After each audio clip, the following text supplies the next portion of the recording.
Vagabond is pretty good. Yeah, boy! I know, right? Controversial opinion. Lock me up and throw away the key. Stuff me in a locker. Give me 40 lashings from the Nine Tails. But I'm firm on this. I'm gonna defend this hidden gem to the day I die. If only people were as That's Dunban over there! and as underground as I am. All jokes aside, if you're from TikTok and you've been in the anime manga community for quite a while, and you've probably seen this pudgy fucker's face. You smell like you farted.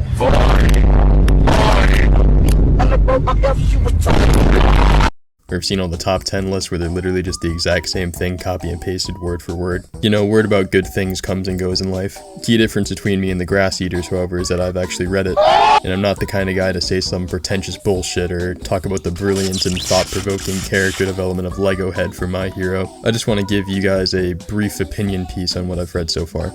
Vagabond was written by Takehiko Inoue, the creator of other critically acclaimed manga such as Slam Dunk and Real, both series being about basketball, which is quite fitting since this guy is fucking three-piece chicken and biscuit combo straight to the fucking face. Seriously bro, the manga biz is kinda heat. If you can make like 15 bohoggers off of a single volume in a series that has like 365, then you're eating good. Vagabond is a fictional account of the warrior philosopher Musashi Miyamoto. Musashi lived during the early Edo period of Japan, a time where ronin or masterless samurai were running rampant due to the current shogunate's rigid class system and laws. Musashi began his career very early at the ripe old age of 13 when he killed a man in single combat. It's said that he had fought over 60 duels in his lifetime and was never defeated, though this is obviously a very conservative estimate given the fact that he also probably killed many people on the battlefield. So right off the bat, you know this dude is pretty much like the Floyd Mayweather of the samurai world. And can I just say, I kinda thought this manga was bullshitting because this dumbass literally just uses a stick to one-shot motherfuckers like he's playing whack-a-mole. But no, actually, during the research I did for this video, it's actually confirmed that he used a wooden sword more often than he did a steel one, even in his toughest battles. The reasoning?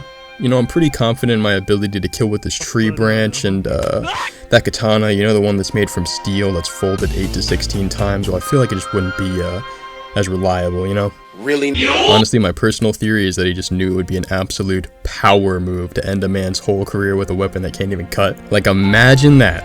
You roll up to the function thinking you're about to have a sick-ass fair duel, and then this asshole comes in and is like, yeah, I think I'm gonna use the stick for this one. And then you fucking die. This is quite possibly the first ever completely documented account of a Giga Chad.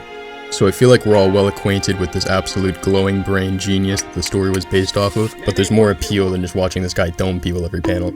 Vagabond is genuinely one of the most consistently beautiful pieces of art I've had the pleasure to look at. The term manga doesn't do it justice. Mangas typically look like this, or this, which is great and looks nice, but you have to consider that for the most part it looks like this. Inoue's masterful use of line art and cross-hatching elevates even the simplest of panels leagues ahead of the standard manga series.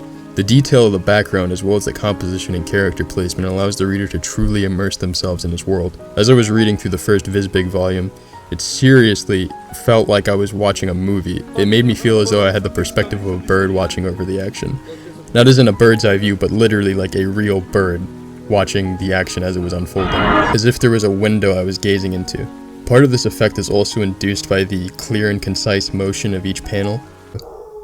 Oh, no, my fucking dog is gonna... Shut up! Okay, where was I? Part of this effect is also induced by the clear and concise motion of each panel. You can tell exactly what is going down as it is going down, which seems like it would be a given, but you would be surprised how confusing some scenes can be to follow in certain mangas.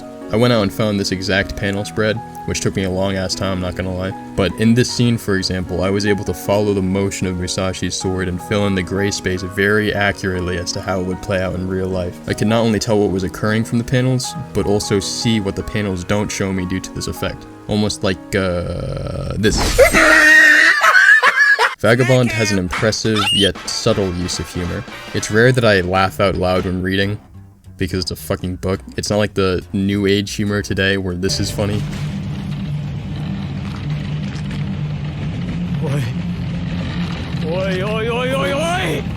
In the book format, you actually need to have a setup and a punchline. But even still, it has a way of subtly sprinkling in humor to make the experience that much more enjoyable. For example, right, at least so far in the parts I've read, the story operates on a dual narrative. One side follows Musashi, the other follows a character I've neglected until now named Matahachi.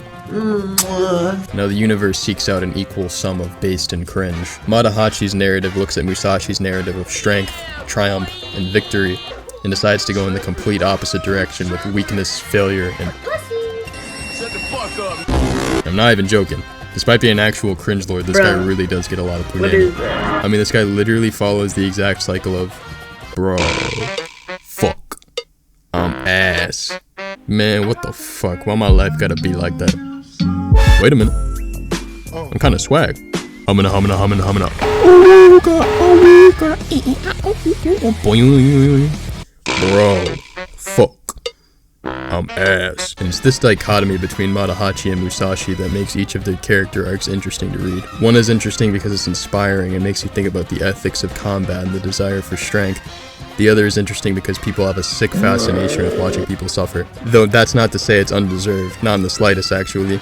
Technically a spoiler warning, but one of my favorite arcs comes from the second Viz Big volume, where Matahachi meets a man while working a shitty ass job hauling stones. The guy gets killed on the suspicion of being a spy, but Matahachi has a deep respect for him because he helped him out and sympathized with him, whatever, it's not important. But on this guy's person he had a certificate of swordsmanship, and his name was Sasaki Kojiro, as well as mounds of fucking cash.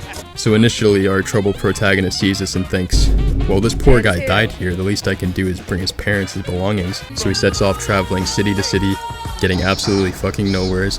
He's broke as fuck, but he needs to eat. He initially thought he wasn't going to use Sasaki's money, but he rationalizes it by thinking, well, this is a delivery service after all. I need to eat. Then he goes off and sleeps at an inn for a night using his money. Once was a hero named Ragnar the... But he rationalized it by thinking, I can't be doing this completely for free. A man's gotta sleep.